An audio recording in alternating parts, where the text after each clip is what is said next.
Hello everyone, welcome back to my channel. Welcome back to Nourished by Claudia.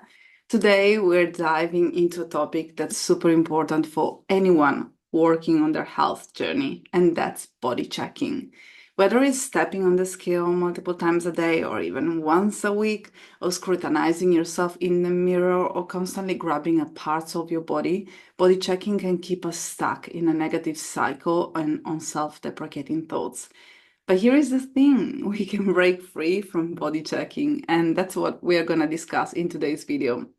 In today's videos, I'll walk you through 4 key strategies to help you to stop body checking.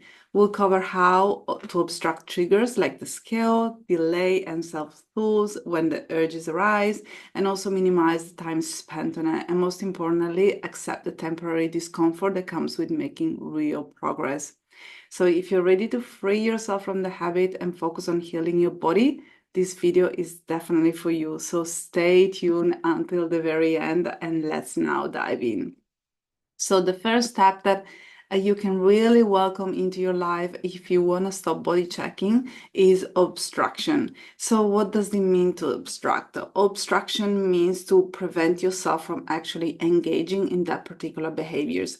So if you are body checking by stepping on the scale multiple times a day or even once a week, then the most important things for you to do will be to hide the scale or just to make sure that getting to the scale is so inconvenient and you need to take so many steps to make that done, to make that happen, that you're gonna lose interest.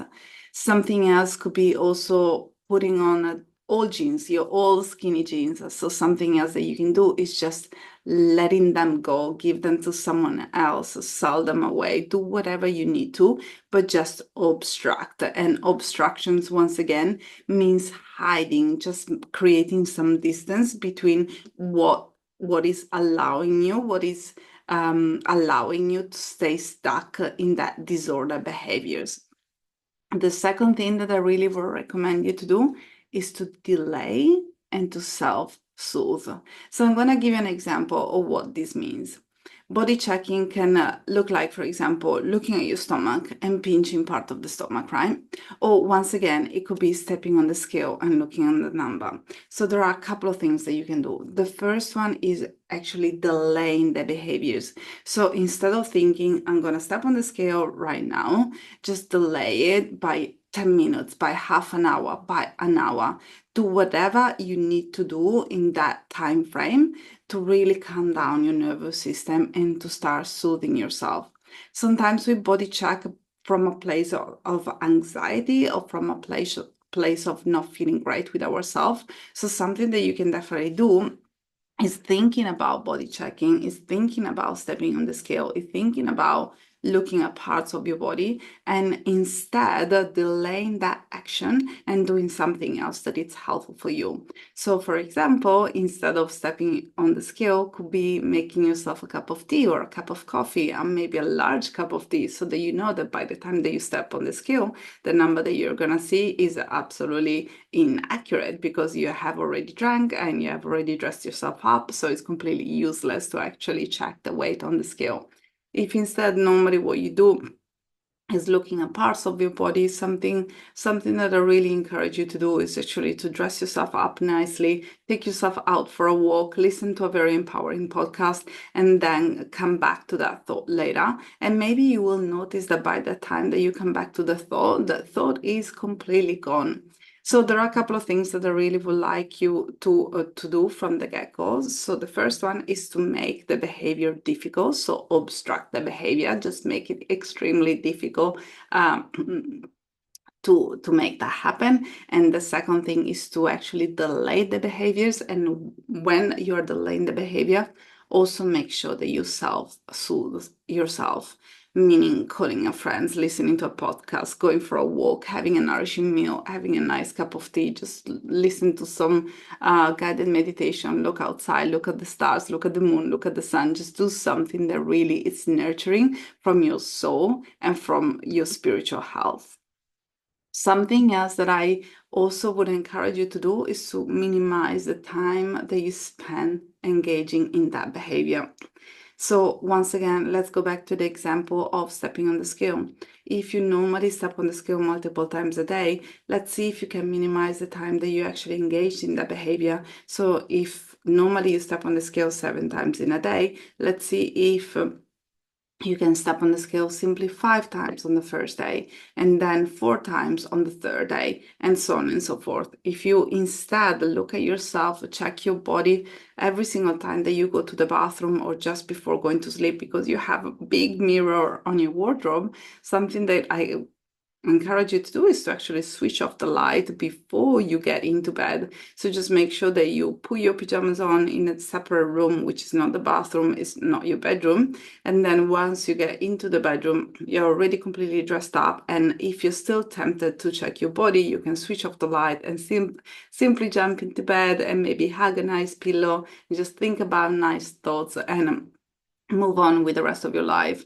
So in this instance, you are trying to make the behaviors much more difficult to accomplish, but you're also minimizing the time that you spend engaging in the behavior. Let's say, for example, that before going to sleep, you find yourself looking at your reflection in the mirror and you start feeling guilty because you, once again, have allowed yourself to check your body, to do some body checking. And something that I highly encourage you to do is to simply let go of the guilt around the behavior. Check your body but just give yourself a time limit. So let's say, okay, I just want to see what I look like today, if that's going to help my anxiety and it's going to help me to go to sleep or go on with the rest of my day in a much better way. But I'm just going to do it for 5 seconds, or I'm going to do it for 10 seconds, or I'm going to do it for maximum a minute. So once again, see if you can minimize the time that you spend engaging in that behavior. And the last tip that I'm going to share with you today is to simply go against what the Nike logo says. Don't do it. Simply don't do it and accept that it's going to feel completely uncomfortable. Simply accept that you're going to live through that day, even if you don't engage in the behaviors. But realistically speaking, if you decide not to engage in the behavior, you're going to create a new neural pathway in your brain. So when you wake up the next day, you're going to have all of a sudden 2 options, not only one any longer. So the first option back in the days was to engage in body checking. And now you have the option also not to engage in body checking. And in the beginning for your brain, it's going to be very stressful because it will need to decide which one is the behaviors to encourage in the future.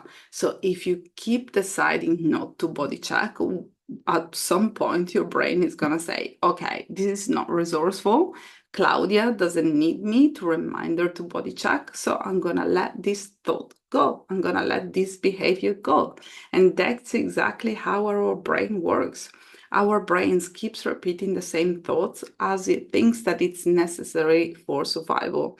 For example, counting calories, checking food levels, body checking, stepping on the scale, chopping up the food, all of those behaviors, they were learned behaviors because you were not born with those type of behaviors. They are all behaviors that you have learned by going through life, by listening to what society was teaching you, by listening to what people around you were telling you.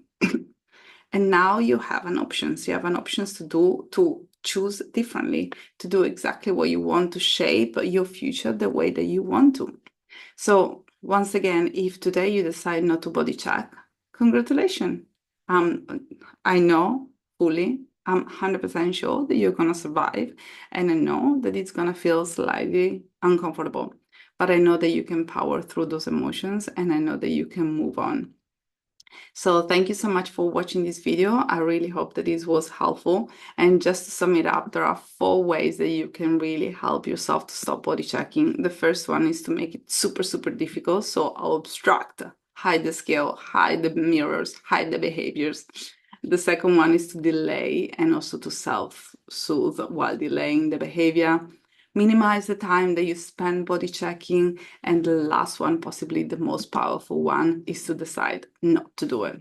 So if you need any help and if you need any support and if you're completely done doing this on your own, just to remember that you can join us, you can join my team, you can enjoy the HA community, and I can help you to recover from disorder behaviors around food and training, and I can help you to get your period back and support your fertility moving forward. Thank you so much for watching, and I will see you next week. Bye for now.